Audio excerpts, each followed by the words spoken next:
1792, the Scientific Revolution, Reformation, and then we have an intellectual movement, which was called, how was it called, this also intellectual movement that contributed to moving from Middle Ages to early modernity? Renaissance and humanism. Where is it from, Renaissance? Why did it develop, this Renaissance thing, artistic movement, intellectual movement? Where? Very good. In Florence. So we get into the theories of the social contract at this point, okay? Contractarianism.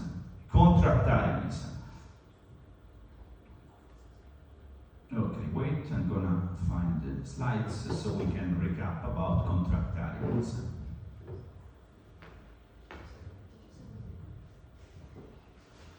Contractarianism, we want to study contractarianism to understand the invention of the modern state. So, for contractarianism, we study three thinkers, three authors, very, very important.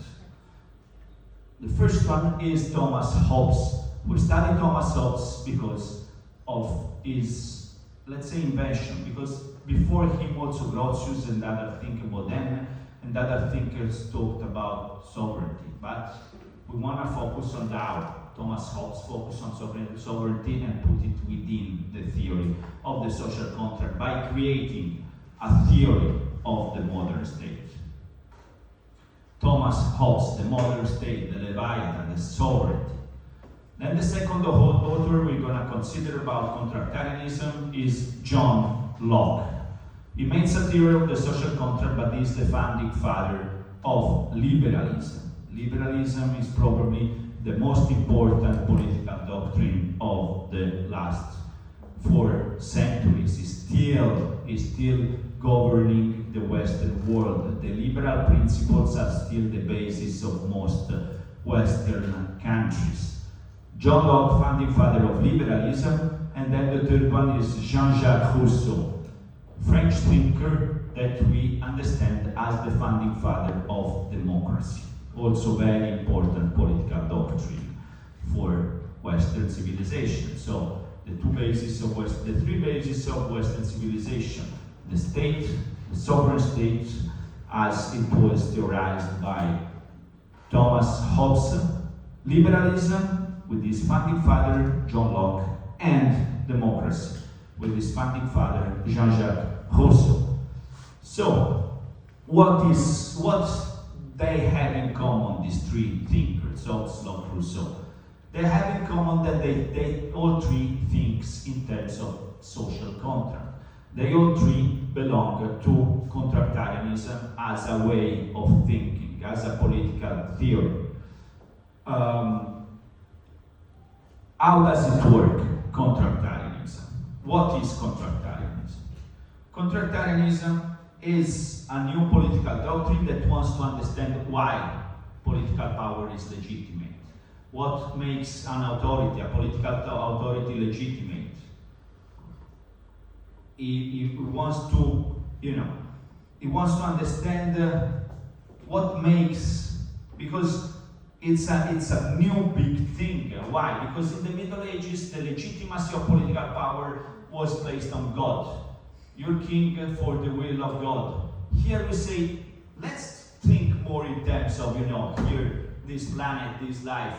What makes a political authority legitimate? Under which condition we would accept to have a government? Under which condition we accept the legitimation of a political authority? This is very new because we're gonna look for the legitimation here, not in morality, not in religion, not in transcendence. We wanna see a real legitimation under which condition we would accept. So what they do, the contractarianists, they do a thought experiment, which is in 2 steps. First step, state of nature. State of nature means you try to imagine a situation in which we all individuals, society, live and there is no government, there is no political authority.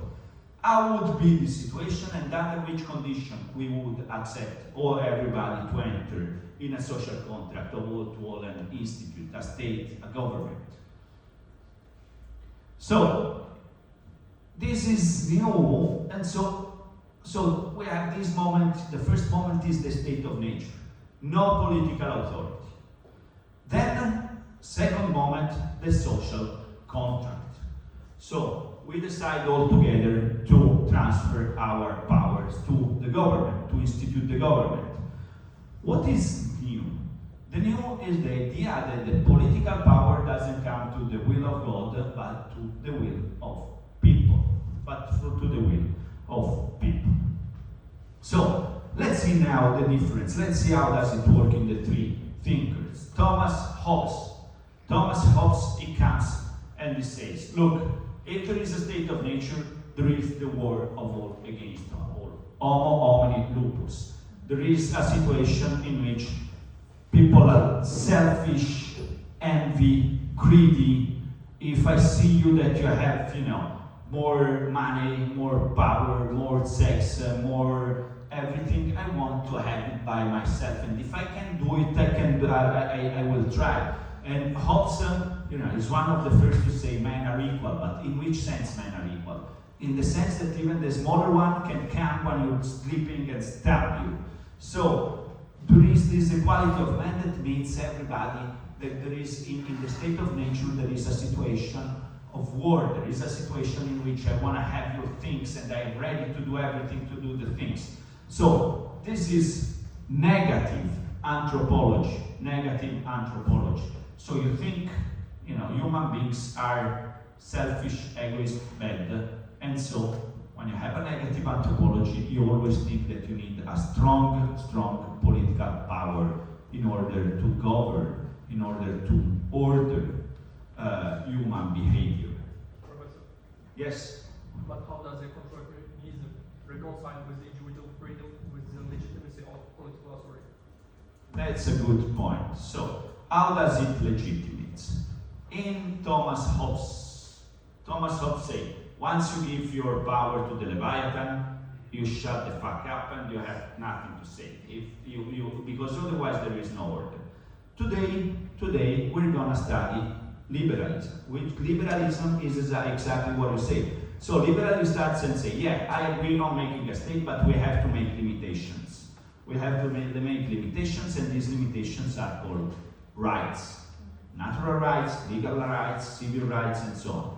So, liberalism is exactly what you say. Today we're going to study John Locke, who go and say, Hobbes, great theory, but what about individual freedom? What about the individual?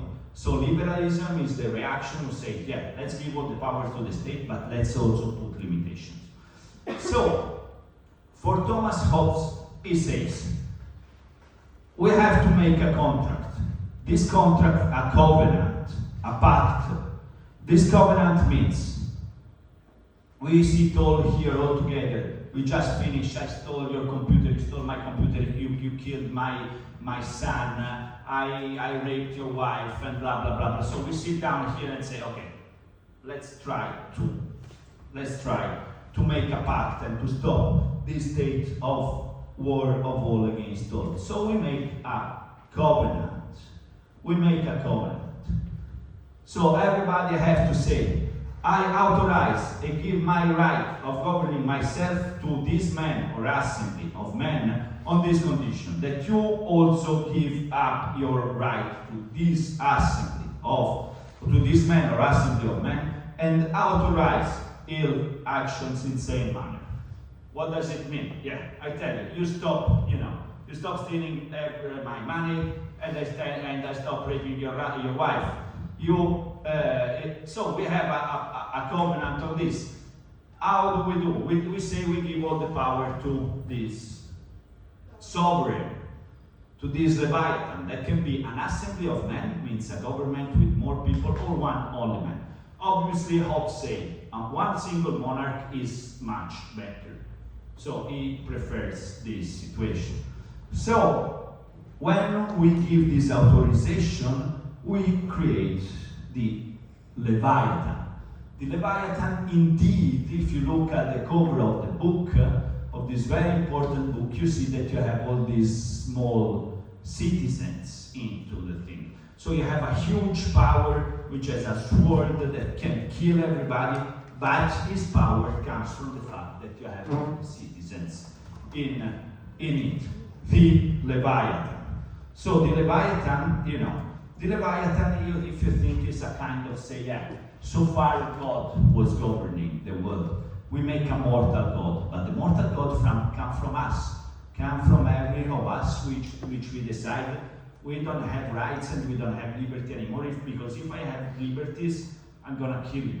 I'm gonna try to take your things. I'm gonna steal you. I'm gonna compete with you to have more resources, more power, more money, and so on. So I have to give all my rights. And this is our friend Thomas Hobbes. So we still have to say something about Thomas Hobbes. So this power that we have to give to the sovereign in order to make the society, to make order in society, is the sovereignty, which is an absolute power. There is no bigger power than it. Indeed, and this is the foundation of a state.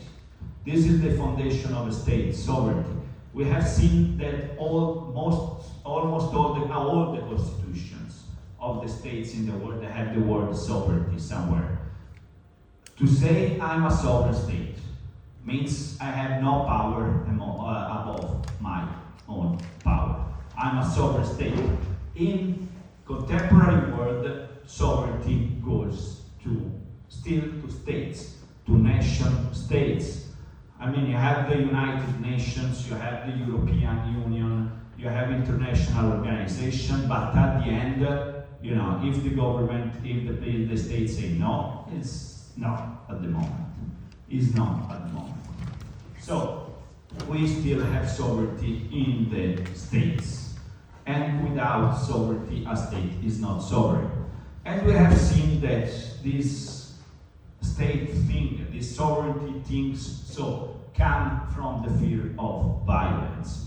Come from the fact that Hobbes said, yeah, human beings can exercise violence in society, can steal, can commit crime, but also on the general level. He was living in the situation of the religious wars, and he saw that there was a lot of violence. So, how to stop this violence? You have to create the state. The first issue that we invented the state for was to prevent social violence among individuals. How do you fix this social violence problem?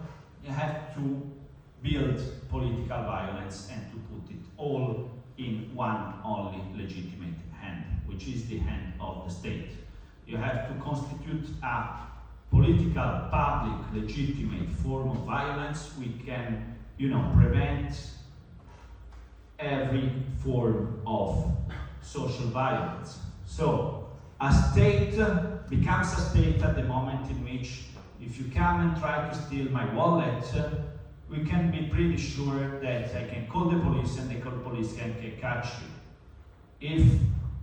If you are going to kill my brother, we can be reasonably sure that I call the state and they're gonna look for you, they're gonna keep you, and they're gonna put you in jail. A state is a state when you have a reasonable expectation that who breaks the law is gonna make him pay. Through what? Through a kind of organized violence based on coercion. Based on coercion. Coercion means that the police can come to you and can make you do what the state say you have to do. Coercion is the fact that jail exists and you can reasonably put people who breaks the law into jail. Then you can bring people that breaks the law in front of a judge. So coercion, legitimate violence, monopoly of violence in the hand of the state.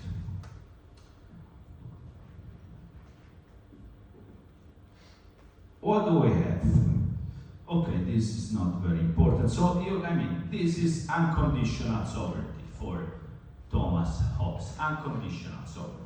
Once we have, they do the covenant, we give the right, you give the right, you give the right, blah, blah, blah, blah, we have to obey. Nothing. Unconditional. Unconditional. Okay? Unconditional. And we cannot accept, violence, okay? He killed my brother so I can punch him in his face. No. Even small violence, only the state can exercise violence. Okay? So even if it's gonna exterminate all your entire family, you cannot even kick him once. Because the only legitimate subject that can make violence is the sovereign power. And to be a sovereign power, you have to remove all violence from society. So unconditional sovereignty. What is liberty then? What is liberty? What is liberty?